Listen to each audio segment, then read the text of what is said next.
Hey guys, in this quick tutorial, I'm going to show you how you can stop Spotify from adding songs to your playlist. The steps are really simple and easy, so let's get started. First of all, you need to open your Spotify app. And once you're here, you need to go to your library from the bottom bar. From here, you'll get to see all of your playlists. So, in order to show you guys, I'll open up a playlist. And from here, if you scroll down, you'll get to see all the songs you have added. If you tap on and more, you'll get to see all the songs you have added. Now, if you scroll down, you'll get to see a section that says We Added.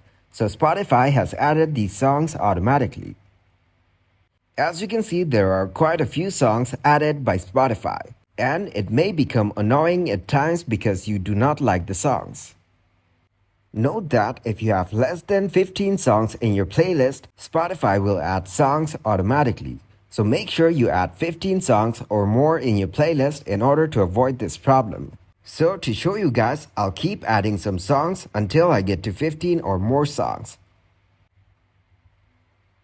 And as you can see, I've added 15 songs to my playlist. And if I scroll down, you will see there's no section that says We Added. So that means Spotify hasn't added any songs to my playlist. So that is how to stop Spotify from adding songs to your playlist.